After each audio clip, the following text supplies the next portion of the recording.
മെട്രോയും IISCയും കൈകോർക്കുന്നു. കൊച്ചി ഗതാഗതത്തിൽ ഇനി വിപ്ലവകരമായ മാറ്റം.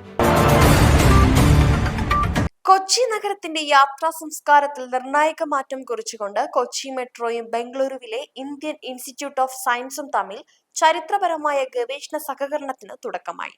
കൊച്ചി മെട്രോ MD ലോക്നാഥ് ബെഹ്റയും IISC പ്രതിനിധികളും ഇത് സംബന്ധിച്ച് ധാരണാപത്രം ഒപ്പുവെച്ചു. കൊച്ചി JLN സ്റ്റേഡിയം സ്റ്റേഷനിലെ KMRL കോർപ്പറേറ്റ് ഓഫീസിൽ നടന്ന വാർത്താ സമ്മേളനത്തിലാണ് ലോക്നാഥ് ബെഹ്റ ഈ പുതിയ പങ്കാളിത്തത്തെക്കുറിച്ച് വിശദീകരിച്ചത്. ഗതാഗത ആസൂത്രണ രംഗത്തെ പ്രമുഖരായ പ്രൊഫസർ ആശിഷ് വർമ്മയുടെ നേതൃത്വത്തിലുള്ള സംഘമാണ് KMRLുമായി സഹകരിക്കുന്നത്.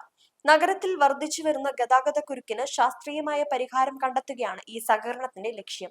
കേവലം റോഡ് വികസനത്തിനപ്പുറം വായു ഗുണനിലവാരവും പൊതുജനാരോഗ്യവും മെച്ചപ്പെടുത്തുന്ന തരത്തിലുള്ള കൊച്ചിയുടെ ഗതാഗത സംവിധാനങ്ങളെ മാറ്റിമറിക്കുക എന്ന ദൗത്യമാണ് ഈ പദ്ധതിയുടേത്.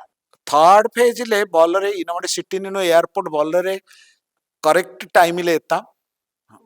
പിന്നെ അത് കൂടാതെ വളരെ ചെറിയ വില ഒരു വളരെ ഇക്കണോമിക് ആയിട്ട് നമുക്ക് എത്താം. അതാണ് നമുക്ക് ചെയ്യാൻ പോകുന്നുണ്ട്. Affordable price. So that is quite good. I hope and the question is that metro will be successful in a city if the metro length is increases.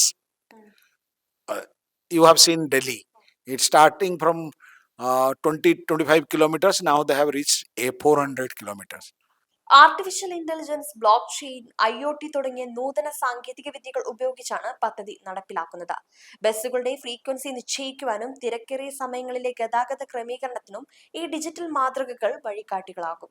ഇതുവഴി മെട്രോ, വാട്ടർ മെട്രോ, ഫീഡർ ബസ്സുകൾ എന്നിവയുടെ സമയം ക്രമീകരിക്കുവാനും electric charging പോയിന്റുകൾ എവിടെ വേണമെന്ന് കൃത്യമായി കണ്ടെത്തുവാനും സാധിക്കും. സ്വകാര്യ വാഹനങ്ങളെ ആശ്രയിക്കുന്നത് കുറച്ച് കൊച്ചിയെ ഒരു അന്താരാഷ്ട്ര നിലവാരമുള്ള സുസ്ഥിര നഗരമാക്കി മാറ്റാനാണ് ഈ പദ്ധതി ലക്ഷ്യമിടുന്നത്. ഇന്ത്യയിലെ മറ്റു നഗരങ്ങൾക്ക് കൂടി മാതൃകയാക്കാവുന്ന തരത്തിലുള്ള ഒരു ഗവേഷണ പ്രവർത്തനത്തിനാണ് ഇതോടെ കൊച്ചിയിൽ തുടക്കമായിരിക്കുന്നത്. News desk ഗ്ലോബോൺ.